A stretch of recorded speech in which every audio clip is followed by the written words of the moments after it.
Hello, good morning students. आप सभी कैसे हैं? देखो बेटा, और आप सब नियम पढ़ भी रहे होंगे। तो देखो, आपको मैंने इससे पहले भाषा पढ़ाया था, उसके बाद मैंने आपको गण विचार बताया था पिछले वीडियो में, यानी video V1, V2 and V3। अब V4 में देखिए बेटा, ये नया शीर्षक है, विषय संस्कृत में आप सभी को पढ़ेंगे आज लकार।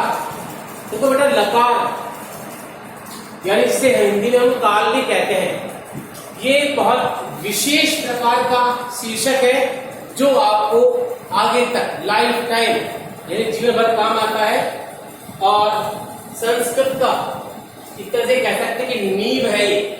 जैसे मकान को बनाने के लिए जमीन को खोदकर हम नींव का निर्माण करते हैं और उस नींव को जमीन के ऊपर तक लेके आते हैं, तब जाकर हम उस पर कितना भी बड़ा मकान आसान से बना सकते हैं। इसी प्रकार ये भी एक नींव है। संस्कृत को पढ़ने के लिए, संस्कृत को और अधिक इसमें दक्षता प्राप्त करने के लिए, निपुणता प्राप्त करने के लिए हमें इसका संपूर्ण ज्ञान होना परम आवश्यक है। तो आज हम पढ़ेंगे लकार, जिसको हिंदी में काल भी कहते हैं। तो सर्वप्रथम हम देखते हैं परिभाषा। देखो बेटा, चाहे हम कुछ भी पढ़ रहे हैं, पढ़ने से पहले जो हम पढ़ रहे हैं उसका ज्ञान हमें बहुत जरूरी है कि वो होता क्या है। तो हम लकार से क्या समझते हैं इस बारे में पढ़ते हैं। सुनिए, कार्य के होने के समय का ज्ञान कराने वाले शब्दों को ही लकार या काल कहते हैं। कार्य के होने का समय, अब इस चीज से आपको क्या समझ आ रहा है, यानी कि कार्य के होने के समय का जो ज्ञान है, यानी कि आप सभी अपने दैनिक जीवन में, दैनिक क्रियाकलापों में बहुत सारे कार्य करते हैं। कार्य कर रहे भी होते हैं, कार्य कर चुके भी होते हैं और कई कार्य भविष्य में करेंगे भी। ये ऐसे बहुत सारी चीजें होती हैं। तो इन सभी में आपने कौन सा कार्य किस समय किया, उस समय का ज्ञान करना, उस समय की पहचान करना, उस समय का पता लगाना, ये हमें लकार या काल के माध्यम से ही प्राप्त होता है और ज्ञात होता है। तो आप समझ गए होंगे कि कार्य के होने के समय का ज्ञान कराने वाले शब्दों को ही लकार या काल कहा जाता है। इसके बाद में यहां देखिए, जैसे भी लिखा है मैंने, जैसे में क्या उदाहरण कि रमेश गांव गया था। अब यहाँ पर गया था, इसको मैंने रेखांकित किया है, यानी कि अंडरलाइन। तो रेखांकित दिख रहा हो, गया था को मैंने रेखांकित किया है। तो रमेश गांव गया था। अब पता नहीं वो कब गया था, एक दिन पहले गया या 10 दिन पहले गया या महीने भर पहले गया या 1 साल पहले गया, ऐसा कुछ नहीं पता। लेकिन ये जरूर पता है कि वो गया था, तो वो समय निकल चुका, कार्य के हो जाने के बाद ऐसे पता लग रहा है। तो यानी जो कार्य हो चुका होता है वो कौन सा काल होता है, भूतकाल। तो ये हमें ज्ञात हुआ कि कार्य रमेश ने जाने कार्य किया, कहां जाने का, गांव। तो वो ये कार्य कर चुका है, इस कार्य को कर चुका था, इसीलिए ये कौन सा काल कहलाएगा, भूतकाल। अब आगे भी पढ़ेंगे हम इस बारे में कि भूतकाल कौन सा लकार होता है, इसका भी अध्ययन करेंगे। तो इसके बाद देखिए बेटा, प्रकार। अब बात करते हैं प्रकार की। संस्कृत में लकार 5 प्रकार के होते हैं। अब सोचने की बात बेटा ये है कि लकार का मतलब होता है काल। तो आपने हिंदी में काल पढ़े होंगे। हिंदी में सिर्फ 3 प्रकार के काल होते हैं, जैसे कि वर्तमान काल, भविष्य काल और भूतकाल। लेकिन संस्कृत में अगर वास्तविक बात करें, व्याकरण की दृष्टि से बातचीत करें, तो लकार 10 प्रकार के होते हैं। लेकिन आपके कक्षा 10 तक, या आप ये कह सकते हैं कि आपका जो पाठ्यक्रम है, आपका जो सिलेबस है, उसके अनुसार सिर्फ 5 प्रकार के लकार ही आपके काम आते हैं। तो यहां मैंने इसलिए ये लिखा है कि संस्कृत में लकार 5 प्रकार के होते हैं। वैसे अन्यथा 10 प्रकार के होते हैं, लेकिन आपके काम 5 ही आते हैं। बाकी के 5 हम आगे कक्षाओं में पढ़ेंगे। अभी आप इतना ही सीखें कि ये सीखने के बाद ही आप आगे और सीख सकते हो। तो सर्वप्रथम हम अध्ययन करेंगे आज संस्कृत में लकार 5 प्रकार के होते हैं। नीचे मैंने देखो बेटा चार्ट बनाया है कि लकार यानी काल, आगे लिखा हुआ है मैंने चार्ट, यानी हमें लकारों को, काल को किस प्रकार याद करते हैं, उनके चिन्ह कौन कौन से होते हैं, इसका अध्ययन करेंगे। सुनिए, तो सर्वप्रथम बात करते हैं लट लकार। देखो बेटा ये ध्यान रखना है कि लकार, मैंने आपको पहले भी बात कहा था कि संस्कृत भाषा या अन्य कोई भी भाषा, उस भाषा का शुद्ध उच्चारण करना बहुत जरूरी है। तो यहाँ लट लकार, जिसको हिंदी में क्या कहते हैं बेटा, वर्तमान काल, क्या कहते हैं, वर्तमान काल। और इसका चिन्ह क्या है बेटा, ता ते ती। अब ये कैसे पहचानते हैं, देखिए बेटा लट लकार होता क्या है, इसको आप सुने ध्यानपूर्वक। देखिए कई बार हम कुछ कार्य कर रहे होते हैं, जो हम इसी समय तत्काल में जो हम कार्य में लगे हुए होते हैं या जो कार्य हम कर रहे होते हैं, वही कहलाता है लट लकार। उसको हम 2 प्रकार से पहचानते हैं। एक तो होता है ता ते ती, जैसे कि राम पढ़ता है, सुधा पढ़ती है, बच्चे पढ़ते हैं, तो ता ते ती का प्रयोग हो रहा है, यानी वर्तमान काल। एक तरीका और भी बेटा इसका पहचानने का, जिसके अंदर हिंदी शब्द प्रयोग होता है रहा है, रहे हैं और रही है। जैसे कि श्याम खाना खा रहा है, मनीषा गीत गा रही है, घोड़े दौड़ रहे हैं। तो ये रहा है, रहे हैं, रही है, ये भी वर्तमान काल का ही प्रतीक है, क्योंकि वो इस समय ही कार्य कर रहे हैं।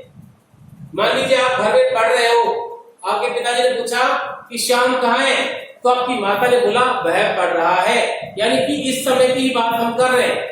तो इस समय क्या कहते हैं हम, लट लकार, हिंदी में से कहते हैं वर्तमान काल, और इसका चिन्ह क्या होता है, ता ते ती। तो समझ आ गया होगा आपको लट लकार क्या होता है। अब हम अगली बात करते हैं लिट लकार। देखो बेटा इसमें थोड़ा डिफरेंस है, थोड़ा सा ही अंतर है। ये इसमें ले सिंपल है और इसमें ले के नीचे ली दिया गया है, तो इसको तो बोलते हैं लट लकार और इसको बोलते हैं लिट लकार। री की ध्वनि प्रतीत होती है बोलने पर। तो लिट लकार के अंदर क्या है बेटा, भविष्य काल। अब आप सभी समझते होंगे कि हमारी बात करें भविष्य में क्या लिखा है, आगे भविष्य में क्या होगा, यानी आने वाले समय की बात जब की जाती है, आगे वाले समय में हम क्या बनेंगे। कई बच्चों की अपना कैरियर होता है, थॉट होते हैं, सोच होती है कि मुझे डॉक्टर बनना है, मुझे इंजीनियर बनना है, तो वो भविष्य की बात हो गई, बनना है, लेकिन उसको बनने के लिए मेहनत तो करनी पड़ेगी। तो इसमें चिन्ह क्या होता है बेटा, गा, के और की। इसमें ये फिक्स है, इन 3 के अलावा और कोई चिन्ह नहीं होता है, और कोई इसकी पहचान नहीं होती है, सिर्फ ये 3 ही चिन्ह काम आते हैं। इसके उदाहरण समझते हैं, जैसे सीता स्कूल से घर जाएगी, यानी अभी वो स्कूल में ही है, जाएगी यानी कि आने वाले समय की बात कर। मनीषा 10वीं कक्षा में पढ़ेगी, यानी पढ़ेगी, अभी भविष्य की बात कर रहे, अभी की नहीं कर रहे। तो यानी जो समय आने वाला है, अभी वो समय आया नहीं, आने वाला समय में जो कार्य होते हैं उन्हें हम कहते हैं भविष्य का। इसके बाद हम बात करते हैं लंग लगा। देखो बेटा कई बार बच्चे इसको गलत उच्चारण करते हैं, इसको बोल देते हैं लड़ लगा, तो ध्यान रखना है आपको, शुद्ध उच्चारण करना है, इसको बोलेंगे लंग लकार। और लंग लकार का हिंदी क्या होता है बेटा, भूतकाल, और इसका चिन्ह क्या होता है, था, थे और थी। और चिन्ह होते हैं था, थे और थी। इस प्रकार ये इसके 3 चिन्ह होते हैं। तो देखिए इसमें ये किससे बात है, उदाहरण भी दिया था मैंने ऊपर आपको कि रमेश गांव गया था, यानी कि जो कार्य हो चुका है, जो समय बीत चुका है, जो समय निकल चुका है, जो कार्य हो चुका है, वो सब कुछ भूतकाल में कहलाता है। सुधा ने खाना खा लिया था, रमेश जयपुर गया था, बच्चे मैदान में दौड़ रहे थे। तो ये जब भी बात था खेती का प्रयोग होता है, तो वहां समय की समाप्ति की बात होती है, यानी समय निकल चुका होता है। तो वो होता है भूतकाल, जिसको संस्कृत में लंग लकार के नाम से जाना जाता है और जिसके चिन्ह था, थे, ही होते हैं। अच्छे समझ आ गया होगा आपको। आगे देखिए बेटा, चतुर्थ जो भाग है हमारा वो होता है लोट लकार, यानी हिंदी में 3 थे, क्लियर हो गए। अब हम अगला आता है लोट लकार, जो सिर्फ संस्कृत में ही चलता है। इससे बेटा क्या आता था इसका, आज्ञार्थक। अब आज्ञार्थक होता है और इसका चिन्ह आदेश या आज्ञा।